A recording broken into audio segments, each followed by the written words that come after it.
Okay, we're live. We're live. Welcome. Hello, ladies. My name is Taylor Thompson, and I missed you guys last week. I was on vacation. I don't know if you can tell. Do I look like I have a sunny glow? You do. You're fabulous.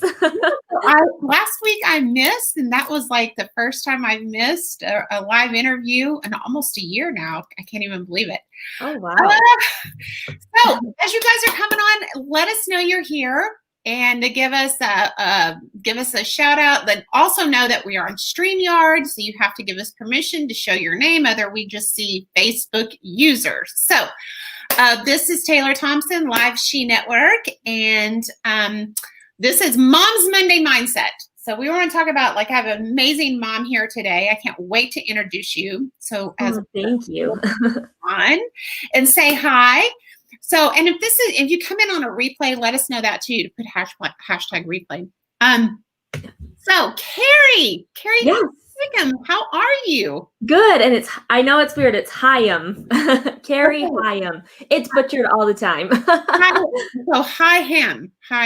Just like Higham. Higham. Okay, so the G silent. Okay. Yep. Okay. Well, yeah.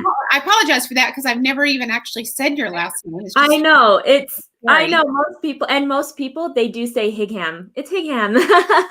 I should just roll with it. You're probably like, okay, well, whatever. Like, I'll be good. So, hi, Fiona. Welcome. Glad you're here.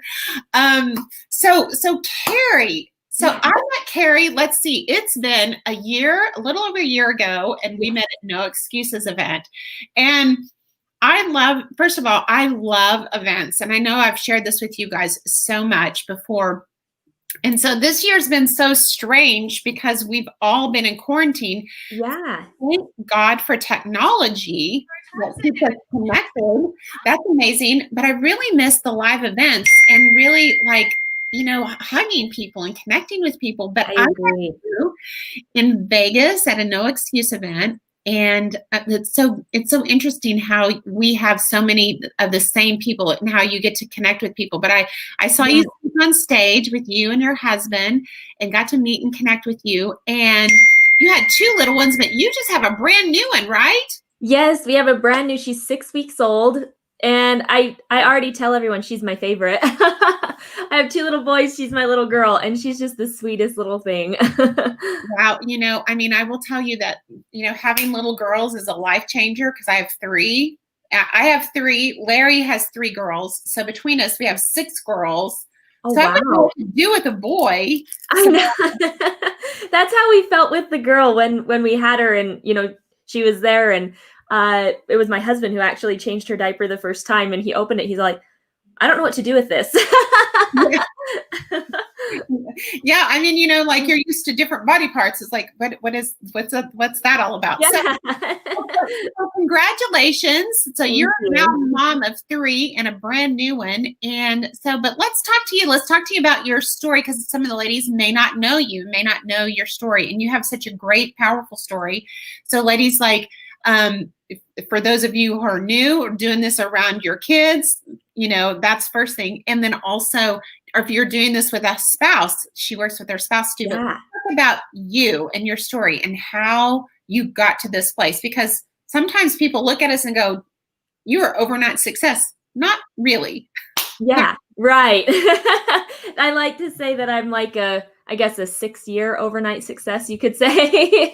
Yeah. But, so I guess my story starting out, I'm a girl from Utah. I'm a Utah girl. Growing up, I came from just a normal family. It wasn't, I can't say that like I was super poor growing up. My family did okay. We were just kind of average, right? I grew up average. And there is one instance that I want to share with everyone, though, because I think it's part of how I kind of entered this space. Like, it was something that kind of just came to me. So it was a family reunion when I was maybe 8 or 9 years old. Mm-hmm. And I remember having a conversation with my uncle, because my dad was in sales all growing up. He was actually the #1 life insurance salesman in Utah for a long time.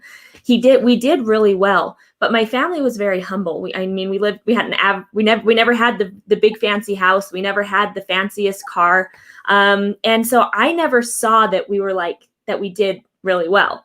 Right. And I remember having a conversation with my uncle where my uncle was all like, "So are you going to go into sales like your dad?" Because I was always outgoing. I was always the girl that, was talking to everyone. And he's like, "You're going to go into sales like your dad." And I remember saying, "I'm not going to go into sales like my dad. I want to make money."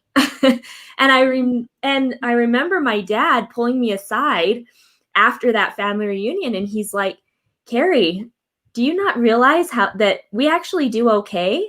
Yeah. He's all like, "Money is not all about stuff, right?" He's all like, "Do you realize how many people we help every year? Do you realize, that we have your college fund already taken care of?" And all that was like a moment in my life where my relationship with money kind of changed at a very young age. And so, isn't that interesting? Because I think that conversation, as a mom, mhm, both ways, right? yes, So, either you're growing up and you don't know what you don't know. You don't know, like, oh, yeah, do we have money or do we don't have money, right? yeah, And so you don't know that how you grow up this is what everybody does, or this is how mhm, everybody lives. And the relationship with money is how it relates to how you were raised. So if your family's not having those kind of conversations with you, mhm, I'm sure it probably affected you as a mom too, as how you're raising your children, what you're doing with your money and how you're serving other people, and because of that pivotal moment for you yes, in your life. Would you say yeah, that? yeah, absolutely. Like I look back and, you know, I've done a lot of like mindset things, personal growth things. And every time I go through that moment in my life is something that I always I pinpoint where I'm all like, that's when I started to think about money differently. Because before that, I saw some of my friends that lived in big fancy houses. They had really nice cars. And I never thought that I was like them, right? Like I kind of put them like almost on like a pedestal because they always had all the nice brand new things where my parents, they had money, but they spent it differently.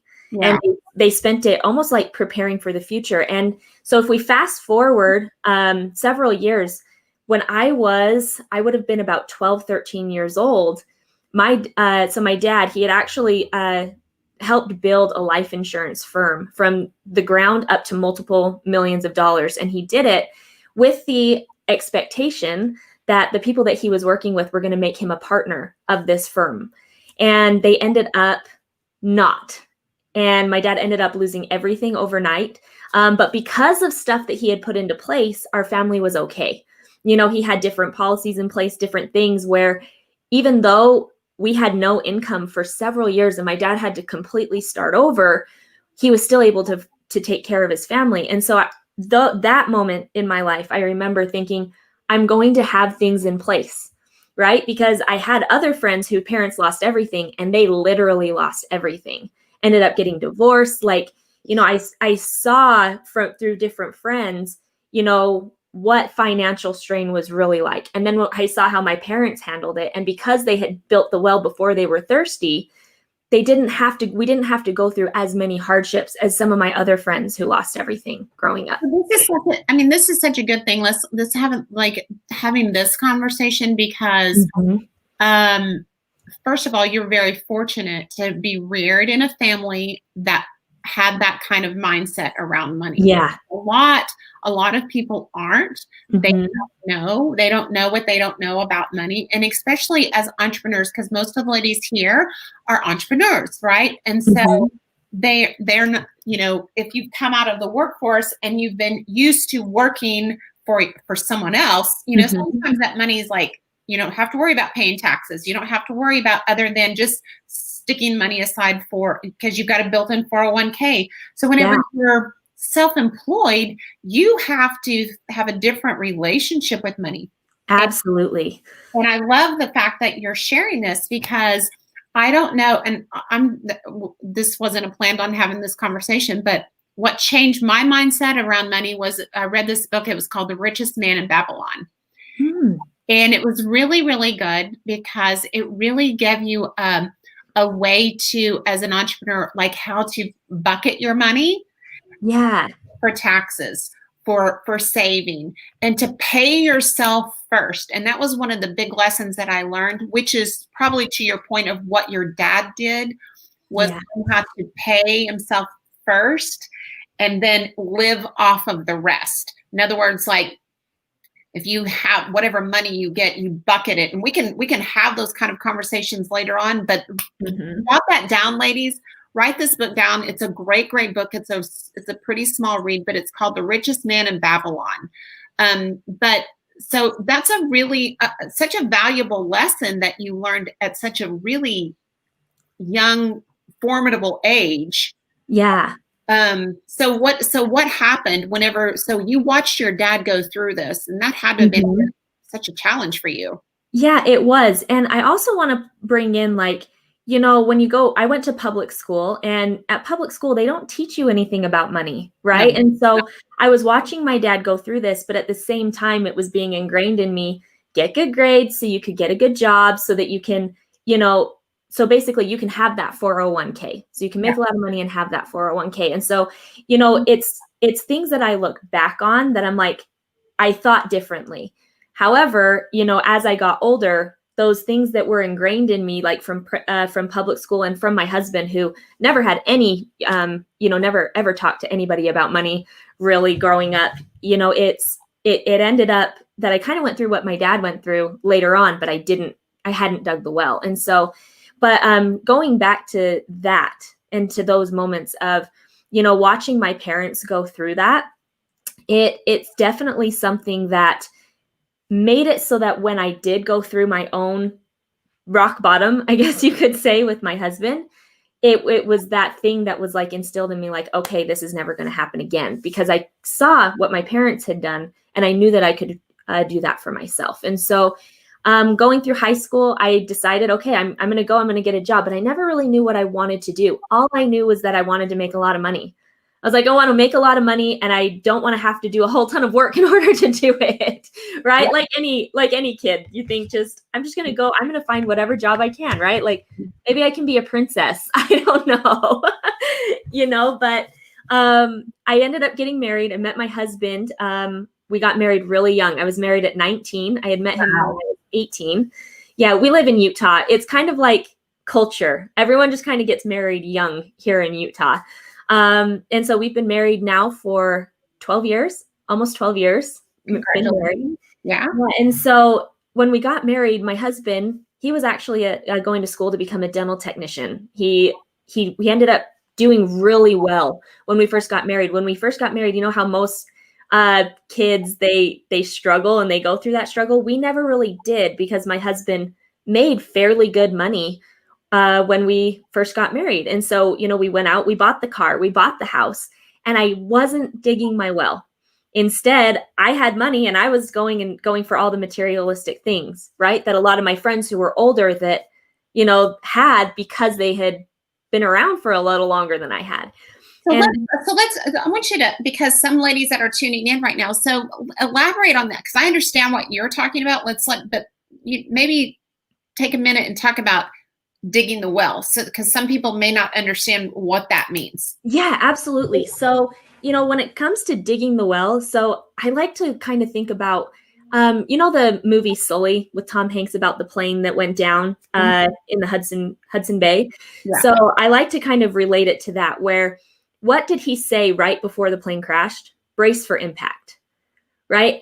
A lot of times people aren't preparing for that impact with their finances. You know, they make money and they spend just as much as they make. Mm-hmm. And that's exactly what my husband and I were doing when we first got married. We made money and it was out the door just as fast. And we weren't putting anything in place for that impact, in case we lost a job, in case some medical thing happened and all of a sudden, you know, we owe $1 million in medical bills, whatever that may be. We were making money, and so we were spending it just as fast. We weren't digging a well before we were thirsty, if that makes sense. Yeah, very much. Thank you for talking about that, because some people like, okay, what does that even mean? So yeah, absolutely. It's a great word picture. I love it. Yes. And so when we were married, we had been married we had been married a year when we decided, okay, we're going to start trying to have kids. And come to find out, it wasn't going to be as easy. We tried for over a year, never had a positive pregnancy test, anything like that. And because we're women, I'm going to be open about this part of my life, because I feel like it's something that a lot of people, it kind of holds them back. It's a mindset game that can keep people from actually achieving success in other areas of their life. And so we struggled with infertility for 4 years. Wow. You know, I have PCOS. I'm not sure if you're familiar. For anyone who's not, polycystic ovarian syndrome. Yeah, talk about it. Yeah. Yeah. And so it was I had really bad periods all growing up, but they were hit and miss. Like I was never regular. And my doctors always just kind of said, oh, it's because you're so active. Because I mean, I ran. That was what I did. I did cross country. I did track. And so they're like, because you run, that's just kind of the reason that you aren't having these periods. But when I would have my periods, it was so bad. Like I would have cyst bursts. I would miss school when I was on my periods because it was just so much pain. I was in bed. I would throw up. Like it was kind of really awful when I would have my periods.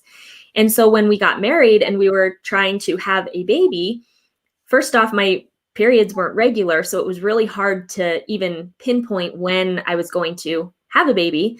And my doctors, their, I guess, Band-Aid for it was just, oh, we'll put you on birth control to try and to make you regular. And then we'll take you off of the birth control and you can try getting pregnant that way. And after several cycles of doing that, my hormones were everywhere. And I just said, there's something wrong. I need to figure out what's going on. And so I ended up going to a specialist. He was able to immediately diagnose that I had PCOS. And he's like, we're going to have to help you kind of do this, right? We're going to have to help this process along. And after 4 years of hormone therapy, I did everything short of in vitro because we couldn't afford it. We found ourselves in a lot of debt because of, trying. I mean, it's not cheap to try and go through all that infertility process. Insurance didn't help us with any of it. And so when it came time after 4 years, I was just like, I can't do this anymore. I can't. And so we quit cold turkey. We went off of everything. And that's when I actually got pregnant with my little boy. And so, and so it was awesome, happy ending, I guess you could say, to that part of my life. However, we had put ourselves in a lot of debt and we still weren't doing anything we weren't doing anything to prepare for anything that might happen. And 6 months after, when my little boy was 6 months old, my husband was laid off for the first time. And I remember sitting in like this pile of bills. We had no money coming in. And I just started sobbing. I was like, I don't know how we are going to make it. He tried everything. He did everything that he could to try and find a job, but technology had replaced him. So they came out with a machine. So he used to make crowns, veneers, bridges. He did all of it, like for people, for dentists in the state of Utah, down in Nevada. And they came out with a machine where dentists could now make their own crowns and stuff in-house. And so he ended up going from lab to lab to lab until in November of 2013, he ended up leaving that industry and going to sell cars. And we did not do very well. I remember. Well, and this is what he had a trade that he had actually specialized in. Yeah, he had gone to school. Go to school to make himself unique, his unique proposition, if you will. Yes. And then he got replaced by a machine. Like, yeah. People, like, that is so scary. That could happen to anybody, anywhere, anytime. I mean, he would have never thought. Never. Because we always said people are always going to need teeth, right? That was like the saying, the mindset that we had. People are always going to need teeth. Well, if you even take a look at people right now, there's people that they'll pull their own tooth before they go to the dentist. Yeah. And so when he got laid off, we had all of these bills. He started selling cars, and that was when network marketing entered my life for the first time. Okay. And so everything had kind of fallen apart. We had a friend of Whit's mom, basically, that sent Whit a message, and she's like, I need you to take a look at this. I kind of know the situation you guys are in. I think that this might help you. And we said no. Believe it or not, we still had not hit rock bottom, I guess you could say, because let me ask you something. Did you know about network marketing? Did you have a preconceived idea about it? I did. And so let me hurry and share this part too. So my dad had actually been involved in several network marketing companies as I was growing up. Mm-hmm. He had done a few different network marketing companies, and every single time it fell apart, it was never his fault, I should say. The first time the company ended up selling and going public, the compensation plan was changed overnight. And so he went from having like a $5,000 a month check to a $500 a month check, literally overnight. Another company that he was with, he got involved with friends, people that he thought were really good people, but the way that they signed him up, they were making all of his commissions and he wasn't making any of the commissions. I know I couldn't make this up. I really couldn't. Wow. And I remember watching those things happen with my dad. And I was like, I will never get involved in one of those things. I was the person that was like, it's a pyramid scheme. Like they're literally going to sign you up and take all of your money. Right. And I had no, get away. I was. I mean, I had been approached by several friends wanting me to sell different things. And I was always like, no way, I'm not doing any of those things. But my husband, he didn't have those preconceived notions. He didn't have that. He had friends that had gotten involved in a couple different companies that had reached out to him. But because he was so focused on, I'm going to do this dental thing, he always said no. And so when network marketing came the first time, I was all like, there's no way I can do this. And looking back, I knew the lady really well that was bringing it to us. I had that that seed planted where it was all like, well, maybe, right? Because I could see that people could make a lot of money in the industry, but because of what had happened with my dad, I was like, no way, we're not doing it. Fast forward a few more months and we were literally losing everything. I was selling things in Facebook yard sale groups just to try and pay bills. We lost everything except for our son. Basically, I sold my kitchen table. I was selling TVs. I sold everything out of that house. And finally, I remember having a conversation with my mom where I was like, Mom, I have to move in. Like, we literally cannot afford rent. Like we're done. We need help. And so my parents allowed us to move in. They allowed us to move into their basement. And as we moved in, so I want you to think about this. My dad had been involved in network marketing. He had failed in network marketing several times. My parents were anti-network marketing. We decided to join this network marketing company. As we're moving into my parents' basement, and how I was able to afford it, how I was able to afford signing up was I sold my kitchen cabinets before we left the house. I literally sold my kitchen cabinets so that I could sign up in this company. Wow. I didn't tell my parents when we were moving in. I didn't tell my parents for a good month or so after we had been signed up, because I knew that they were going to, like, you're moving into my house and here you are spending money and, trying to build this thing. Okay, Cari, I have to tell you, like, I've heard a lot of stories. I've been in network marketing for 27 years now. I've never heard of anybody selling their kitchen cabinets to get started in their company. But I know. This is a new one. So well, I was losing the house anyways, right? So I was like, I might as well sell the last thing that I have. And that's exactly what we did. Wow. Yep. So we sold our kitchen cabinets. I ended up signing up with this company. We come from the same town in Utah. We live in a teeny little town. We come from the same town, less than 5,000 people. We didn't have a big network starting out. We really didn't. And so when it came time to go and talk to everybody, make the list of friends and family, do all of that, we knew all of the same people. We didn't have a big list to start out with. We didn't have any credibility. I mean, we were living in my mom's basement. And here we were telling all of our friends, all of our family, that they need to come do this thing with us because we're gonna make it, right? We're gonna be rich, basically. And we struggled for 6 months. We didn't sign up a single person, no customers, no distributors, nothing. And I remember the mindset game during those 6 months. Like, I was so driven. Like, I knew I was gonna make this work, but then no after no after no after no, and then watching that list of people that I knew start to disappear, thinking, I don't know if we're going to be able to make this work.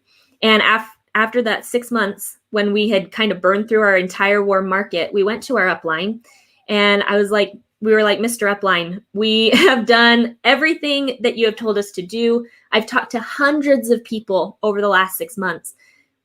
What are we doing wrong? Like, that was my thing. Like, what are we doing wrong? And he's like, you're not doing anything wrong. You're just not talking to the right people. And so we're like, okay, we're not talking to the right people. Well, where are the right people? And he couldn't really answer that for me. He was like, just keep talking to more people and they'll show up. So for the next 18 months, we decided, okay, we have to go where the people are. And we were building traditionally. We weren't using social media. Our upline at the time was anti-social media. They're like, don't do social media. You can't build a business. You can't be successful. And so we were hitting the pavement. We were putting miles on the car. We were driving all around Utah. There isn't a Walmart, Starbucks, shopping mall on the western half of the United States that hasn't seen our faces, because I was so like, I knew that I could make this work. I knew that if I could just find that next rock star, right? If I could just find someone who saw this the way that I did, we would make it. We would make it big. And after 2 years of doing that, so 2 years from the day that we signed up, I was burnt out. Some stories that I could share, like driving down to the Las Vegas Strip, sleeping in our car to prospect people. Like, I literally went from casino to casino, talking to people. We were trying to build a team down on the Navajo Indian Reservation in Arizona.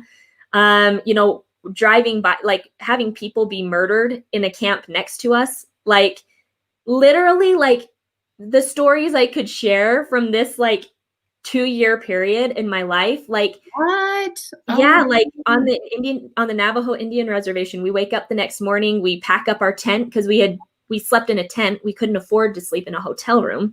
So we were sleeping in a tent, and we're packing up. We leave our campground, and literally on the outside of our campground, there was a murder that happened that night. And so it was like, I mean, I remember when that happened, I was like, okay, I can't bring my kids to do this anymore. So I started leaving my kids. And at the time, while all of this is happening, my parents were very negative towards network marketing. And after that first year of being in their house, driving all over, leaving, not making any money, it kind of came to a head with my parents. My parents, I look back, like they did it because they love me. They were concerned, but I looked at it as they didn't believe in me, right? They didn't believe that I could do this. And so it came to a head, and I'm kind of getting a little emotional talking about it, because I remember having a conversation with my mom where she's like, you have a new baby. Like, you're leaving your baby to go and do this and to try and build this business that isn't going to build. And, when your parents don't believe in you, they believe in you your whole life, and all of a sudden it's like they give up on you. And I remember I had just had my second son. This is when we decided, okay, we can't live here anymore. I had just had my second son. We had been living with them for a year. I had just gotten home from the hospital, and my parents, they're like, we found you guys a house. We found you guys a place where you can go. So we're like, okay, well, let's go take a look at this house. They're like, rent's really cheap. We think it'll be great for you. We come walking into this house, and this house was disgusting, Taylor. Like, if I could tell you about this house, it was over 100 years old. It had probably never had a single update. We walked inside, and there was mold around like the baseboards. It was a 1-bedroom, little teeny house. It didn't even have a closet. And it was that moment when I was like, okay, I can't live here with my parents anymore. Like, they want us out so bad, they're willing to put us and my kids here in this house. So that. But I want, because this is really, really important here. And I don't know, I mean, like, because I know you just said you got emotional about it. Mm-hmm. But isn't it interesting that the people in our lives, the people that we love, the people that we depend on, mm-hmm. to give us, to stand behind us, to be our rock, to be our foundation, to be our support, to be our cheerleader, good times, mm-hmm. bad times, unconditional love, and what I heard in that story, and I know that it's because you think that they didn't believe in you. Mm-hmm. I think it has everything to do with, and every single time, I think it has everything to do with how they believe Mm-hmm. in from their story. It Yes. has everything to do with their journey. It has everything to do with their scar tissue. Mm-hmm. And I want to point that out because there's so many people in our lives that we love, and we expect them to think like us, and whenever they don't support us in that journey in the way, we take it personal. Yeah. Mm-hmm. I mean, we take it on, and we can't. We have to remember it's not our baggage. That's their baggage that they're projecting on us. Yes. Right? And so I can see how that would have been painful for you at the time, but I mean, like, I just saw it a little bit differently, and I'm sure you And I see it later. differently now. Yeah, I see it differently now, but at the time, Yeah, it was yeah. like they don't believe in me, right? I mean, I can't even imagine, like, what. I mean, I now am looking through your eyes, looking at it, as like, Mom, like, seriously, you want your grandbabies to live where there's mold on the, like, they're crawling on the floor, like, what? Yeah. Like, Yeah. yeah, I can see that. Yep. And so now, and like, I'll put a little caveat, like my relationship with my parents is amazing now. You know, we've had open conversations about that moment, and exactly what you said, they're like, because I did, right? Like there is a happy ending to this, you know, where we do really well now. And even my dad, he was like, I was fearful for you because of what I had gone through. Yeah. Right. And they were like, bringing you to that house, it was their way of like trying to wake me up, right? To say, Cari, you are literally at rock bottom. Like, stop with this network marketing nonsense, right? Yeah. That was their thing. And so, I mean, I have a really, like, if anything, those moments and us being able to work through it and me doing my mindset and personal development and them watching me actually build this, I mean, my relationship is a million times even better than it was growing up, right? Like my parents are now some of my best friends. Love So we ended up moving. So we got home, my husband Whit, he's like, we're out, right? We're done. So he ended up calling his mom. And so we moved from my parents' basement to his parents' basement. And there was a little bit more support there on the network marketing side. Mm-hmm. But at the time, there was a little bit of tension between me and Whit's mom and sisters. I mean, we've talked about it now, and there was never really any reason for them to not necessarily like me. Looking like now that we've talked about it, I think it had a lot to do with I was taking Kira's brother, right? And so there was that tension there. And so, but for me, it was like I was leaving kind of one negative atmosphere and I was coming into another. Wow. With that. And it was almost harder for me because I felt like I never had their support, right? I never had Whit's parents' support at that point. And so, but we were determined, right? We're determined if we can just get this to work, let's just get a rent payment. That was our thing. Like the sooner we can afford rent, the sooner we're out of here. Right. And now, was he still doing car? Okay. So with all of this happening, so my husband, he's done so many different things. Cars ended up not working out. And he ended up moving from job to job until he finally was delivering. He was a Pepsi driver. He got a CDL. He was starting to deliver Pepsi products to different stores in the South Central Utah area, which ended up being a blessing because he was able to kind of, it gave him a chance where he could call people, right? He could call people while he was in the truck. Yeah. And so he was able to actually help me grow the business at this point, where before when he was working, doing other things, he literally could not be on the phone calling, people trying to help us build this business. Yeah. And so he would leave each morning. Sometimes it was around 6, 7 o'clock. Sometimes it was early as 4, just depending on the route that he had. He would go out, he would deliver Pepsi. And then when he would get home, we would hop in the car. We were driving north to Salt Lake. We were driving down to Vegas. We were driving to Arizona, Colorado, prospecting. We'd get home between 1, 2 in the morning. He was up the next morning out delivering Pepsi. Like I look at that time in our lives, he was so exhausted, but he was he so wanted a different life for our family. He was willing to do whatever it took to make it happen. Love that. But then in January of 2016, after 2 years of, I mean, everything that you can imagine, right? Like doing every single thing possible. Our residual check was $80. Wow. And I remember looking at WIT and I was like, I'm done. Like I was so exhausted mentally, emotionally. I was just like, I can't keep doing this. I cannot keep leaving our kids. I can't keep like getting in bed so late and watching you get up so early. Like it was taking a toll on him physically. Yeah. You know, he was starting to get sick a lot. And I was just like, we cannot keep doing this. We have got to figure out a different way to build this. One where I don't have to leave my children or I'm out. And what kind of sparked this, in November of 2015, we had a lady join our company. She was building 100% on social media, and she put $100,000 of volume into her business in 19 days. Oh, wow.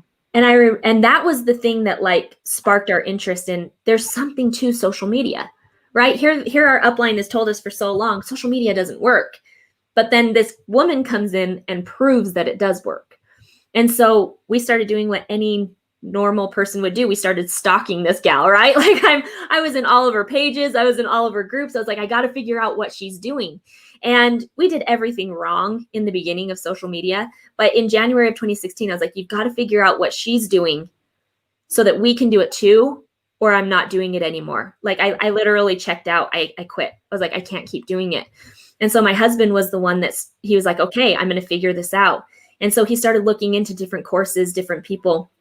And in April of 2016, that was when we found a mentor. We decided on a mentor. We went all in with that mentor of learning some of these skill sets of attracting people to us, making sales online, generating our own leads, those type of things. And in less than 10 months from that time, we built a multiple six-figure income. I retired my husband out of his job, and we went full-time in the business together. Wow, that's awesome. I love that story. I that's such a great story, because so many people would have quit between, here and there.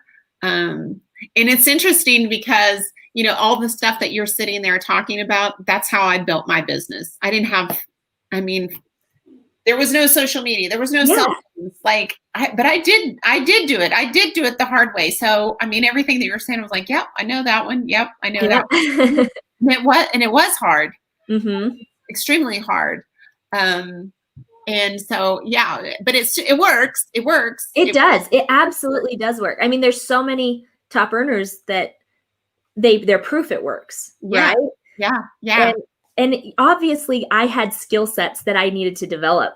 And rather than focusing on skill sets, rather than evaluating what was working, what wasn't working, I was just trying to sweat equity, just person after person after person for 2 years. Yeah. Instead of taking a step back and saying, maybe someone should actually mentor me. Maybe someone should teach me and show me what I'm doing wrong. Right. Yeah. Show me how to do it the right way. Yeah. It's always great. And, here's the thing, that was one of the reasons why I wanted to put this group together, is really for women to come together and really glean off of each other in their excellence and share their journey, and to be able to get their takeaways and say, oh, I love what she said about this in their training, or learn this or learn that, because we have so many gifts and talents. And sometimes, we're only focused in our own lane, and we can only see what we see. But whenever you bring people together and you can say, oh, I like this, she's amazing here. And what I'm excellent in, you may not be excellent in, Exactly. So now that now that you've started this journey, so you've been doing this now successfully for 4 years. Yeah. 4.5 years. You've ranked up in your company. How would you, because you're a top tier earner in your company right now. Yeah. So we have kind of, when it comes to income streams, we've got our network marketing, and we've also got our affiliate marketing. And in our affiliate marketing, we're top producers. In the network marketing, we're not at that top rank yet. We're not. However, it's cool because using the strategies that we've built with the affiliate side, we now attract people passively into the network marketing side. And so I don't have to leave my kids anymore, right? I don't have to leave my kids. I have people reaching out to me. learning some of these skill sets of social media and understanding copywriting and those different things. By focusing on developing me and my mindset, by focusing on developing skill sets, now I love the way that I'm growing my business. And we do well. We do well in our network marketing. Don't get me wrong. It's not like we're at the bottom rank. We've done really well. We've ranked up. We've won incentive trips. We've done all of that. But we're still shooting for that top tier. We're not there yet. Well, and here's the thing, and I'm glad that you brought this up too, is because, I know there's, all the women in here are obviously entrepreneurs, and most of them are in the network marketing space, but you bring up a terminology, that I've touched on with a couple of other ladies inside the group in affiliate marketing. So many ladies are not necessarily familiar with affiliate marketing. They understand network marketing because of what they are in their companies, but affiliate marketing is just another allows you to have another stream of income that doesn't conflict with your current network marketing company. Yeah. And so I wanted for clarification for that, because, as Cari comes in here, and through the membership site, she's going to be sharing some things with us that may be something that you could add to an affiliate compensation, or if you like what she said, it may be something that you could do as well, and she could help you in that journey, like show you what she's done if that's through her affiliate model. And so I wanted so maybe talk about that for just a little bit, Cari. So like if you were like talking to, because you've had some experience, and you've obviously some of the worst experiences. Selling your cabinets, that's pretty serious. To where you are now, what would you say to some ladies that are here listening in, and creating, because I think this all ties back to your well digging, and the way you were raised, right? Yeah. And as I listened to your story too, and talking about your dad and how he helped them build this insurance company only to get slighted and only to get pushed out. I think in this day and age, having multiple streams of income is really about digging a nice well for yourself. Absolutely it is. The problem that I see a lot of network marketers fall into, a trap they fall into though, is they think multiple income streams, I'm going to join multiple companies. And I do not recommend doing that. Taylor, you can tell me if you do. I don't know a single top earner that has ever built two at once. No, you can't chase two rabbits. No, right? You can't. And a lot of times, most companies, network marketing companies, they don't want you to either. No. They have it in their policies and procedures. However, a lot of network marketing companies do allow for you to have affiliate kind of marketing where where it's not conflicting with the company that you're currently in. Most of them have no issues. Larry and I work with a lot of different companies and leaders, and this is especially in this day and time, whenever we're talking about the gig economy, whenever we're talking about, because of social media, because there's so many different avenues for people to become involved in, it really doesn't make sense for network marketing companies not to support an affiliate model of some sort. Would you agree with that? Oh, absolutely agree. And that's exactly what we ended up doing to find that success. Because business, it's all about cash flow, right? If you don't have cash to be able to put into things like gas, like if you're building traditionally, it's gas, maybe it's hotels, it's those different things, attending events, those type of things. If you don't have money to do those things, your business isn't going to grow maybe that traditional way of doing those, the home parties and those type of things. It was building cash flow for us. That's what we needed. We needed cash flow so that we could turn around and put more money into our business. And that's exactly what the affiliate marketing did for us. So we had our network marketing that we were growing, but I put that on the back burner for just a couple months. My residual check was $80 a month. It wasn't hard for me to say, okay, I'm going to just shift focus for a couple months to learn a skill set, right? Yeah. And that's what the affiliate marketing did for me, was it taught me the skill sets of building a business on social media, using Facebook ads and different things like that. That's what I learned how to do. Yeah. So after a couple months, after things were rocking and rolling, we put our focus back on the network marketing. And the difference was I didn't have to leave my house anymore because I put the time in developing the skill sets of copywriting, building out funnels, those type of things. And one thing that I will say is that it wasn't easy on the affiliate marketing side either, right? For me, I think it's because of everything that I went through trying to build it traditionally. When I put my focus on building it online, I put that same amount of determination, drive that I was doing offline, and I just moved it online. Yeah. It was easier for me because I had already gone through all that crap before. I mean, listen, if you're going to put that kind of time in, I call it going to the gym, like you were lifting, channeling that energy into something else that you can learn and put focus in on. I mean, it's obviously served you well. I mean, so many times, and here's the thing, ladies, there's so many, there's all the time, there are shiny objects coming our way, right? There are. And so, and what we're talking about here, we're talking about marketing, right? We're talking about a marketing skill. And so many times as networkers, we get focused in on the marketing and we forget about the prospecting. Yeah. So I will say, if you can, and that's what I teach. I teach about prospecting. I teach about fundamentals. I teach about basics. So whenever you learn the basics and the fundamentals on the prospecting side, you can implement all of that all day long to any marketing technique that you choose to. But you have to have an understanding of these fundamentals. Absolutely. Which, so all of that you went through, going and driving and doing all and talking to people and seeing your face and all of that, you were developing a skill, whether you realize or absolutely. not. Absolutely. It wasn't wasted time. No. All you did was channel what you learned and honed it in and put it into a system. And so I wanted to make clarification on that for the ladies that are listening here, because everything that you're doing, if you're in activity right this minute, even if you don't think that you're getting any benefit, you are. If you're in activity and you're moving your lips and you're talking to people about your product and your service, you're lifting weights right now and you're getting value, whether you realize it or not.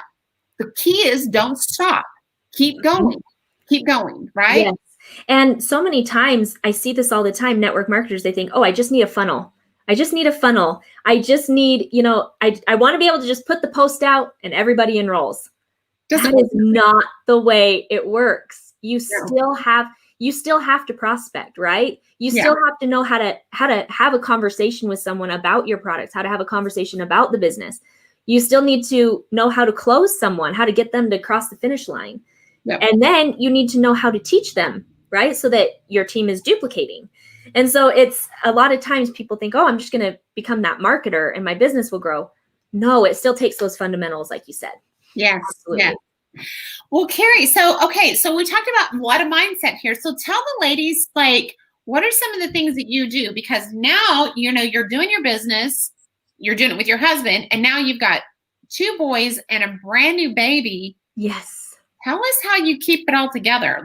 Give us some words of wisdom here. Yeah. Well, I'll tell you right now, on social media, everything looks like all fine and dandy, right? Everybody's life. It's like this. It's like the filter, right, that we use. It's a filter. People put a mask over their life. Yeah. And I try to always be authentic with my people, with my social media. And there's been several times over the last 6 weeks of having this brand new baby where I'm like, what did I do? Because it's like you have a 5-year-old little boy. We were at that point where no more diapers. They're sleeping through the night. We're able to, they're able to entertain themselves, go play with friends while we build our business. all of a sudden we're starting over again with this brand new baby, and I'm having to relearn how to grow my business with a little baby around. And, she is the sweetest little thing. But what I basically want to say is that when it comes to work-life balance, it's a term that I don't agree with. I don't think that it's possible to have balance between work and life, because you can't necessarily, like we talked about, you can't serve two masters, right? You can't chase two rabbits. And so what I found is that there is a balancing act, but it's never going to be balanced. Okay. And so like right now, my husband is out, with the baby. There was times when I was growing my business when my second little boy was younger, where I had him on my knee. I'm doing Facebook Lives. Like I did a Facebook Live yesterday where I was nursing the baby on the Facebook Live. I just had the camera up a little bit, so that I wasn't showing the world my boobs while I was trying to nurse the baby. Yeah. And so there's, it's a season, I like to say. When you're building your business with kids, your kids they're the reason you're building your business. Sure. Right? And so don't use them as an excuse not to build. They should be your reason. They should be your fire. They should be your drive. And if you're being authentic with your social media, if you're being authentic with your people, they see that you're growing your business with your kid. Maybe you're doing Facebook Live and your kids are running in and out of the video. Or maybe you're on a call with the prospect and you're bouncing your baby on your knee. That's what people want to see. Yes. They want to see the real you. They want to see the crazy that's going on. We did a Facebook Live I want to share this real quick. We did a Facebook Live a few weeks ago. We were up at a hotel. We decided we were going to take the boys swimming for the weekend. We were up at a hotel. We're sitting there doing the Facebook Live. All at once, our 7-year-old and our 5-year-old, two little boys, they start fighting in the background of the Facebook Live. My 5-year-old bit my 7-year-old on the arm. And had there not been a blanket there protecting him, he would have bit a chunk out of his arm. Like, it was so big, so swollen. This is all happening on live. Because he's screaming and they're fighting, all of a sudden the baby starts screaming.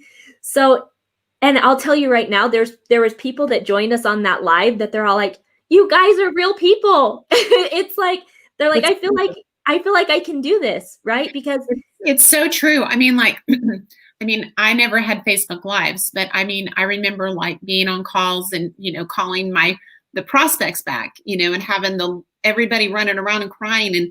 And I would used to stress out, like, you can't, like, trying to keep everybody quiet. And finally I said, forget about it. Like, this is the real deal. Like, they either going to join this crazy mess or they're not. Like, I'm losing my mind trying to keep everybody quiet. Yeah. As soon as I let it go, to your point, as soon as I let it go, then people are like, oh my God, I just love, because you're just so real. Yeah. Even people are the same. People want to know that they can do this too, around their family, around their life, around their lifestyle. It's such a great point. I love absolutely. Just totally authentic. Yep. So do you have like any, like, do you have like a go-to book that you love, or like, are you reading one now, like you recommend, or maybe you don't have time right now because you're just hanging on for no. Yeah. So I try, right? Like if I'm in the car, I love Audible. I love having books like kind of read to me. That's like my go-to. I'm not necessarily one that has, 20 minutes a day to just sit down and read a book. So I love Audible. But there's so many good ones. One I'm reading right now is Eat That Frog by Brian Tracy.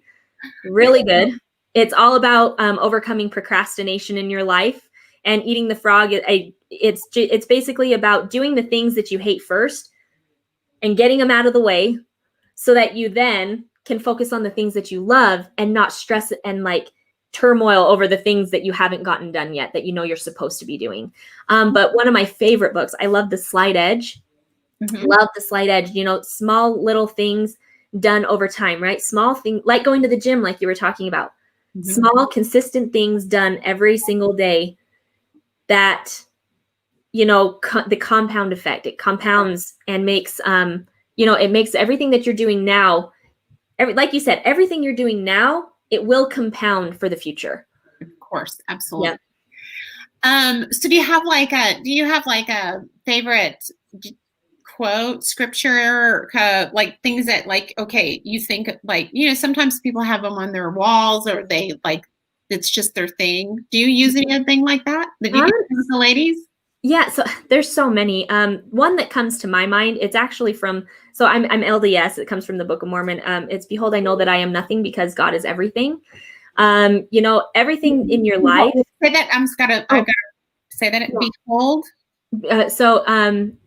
Behold, I'm nothing. Behold, I am. So because it basically the scripture says, I am nothing because God is everything. God has given everything to me and he has the ability to take everything away. And so it's basically just living in that gratitude, because we have a Father in heaven who loves us so much. And you can't there's no such thing as, I hear this term all the time of people saying, if it's meant to be, it's up to me. Yeah. And I don't believe that, because you have a heavenly Father who loves you. And if you rely on him to make you better, to help you develop your skill sets, I mean, if you live in a life of prayer, of gratitude, having that grateful heart, and you continue to press forward with his help, he helps you, right? He lights the way for you. Love that. Love that so much. Well, Cari, it has been such a pleasure. I really appreciate you taking out time to be with the ladies here, share your story, share your journey. And you please be on the lookout, because she's going to be coming in and doing some training with members of the She Network. And so we'll be announcing that, probably maybe some affiliate training. So if you guys want to, let me know about that. I'm sure she would be happy to share her excellence in that arena. Absolutely. Thank you so much for having me. This has been, it's so much fun, meeting new people and, hearing, having everybody here scroll by here on the StreamYard. It's a way to give back, I guess. We've been very blessed. We have put in a ton of work, but we have been blessed. God has blessed us. And so anytime that I can come in and share and help other people, it's that way of giving back and, thanking my Heavenly Father for everything he's done for me. So, I love that, because one of my scriptures is, to whom much is given, much is required. Yes. And so I like to try to live my life by that, because I feel like I have been so blessed. And so I appreciate you sharing that from that perspective, because we have so many amazing ladies here in this group, and just such big hearts and givers, and really just, want to make themselves better, and looking for that community that they can collaborate, and cheer each other on. So I just appreciate you taking the moments and time away from family to do that, and glad for you to be a part. So ladies, give Cari some love and hugs, and tell her how much you appreciate her. Thank you so much. And I'm going to say bye to you privately. So that's it for us, ladies, today. I hope you have a blessed day with Monday Mom's Mindset. And that's it for us. So we will talk to you soon. See ya. Bye.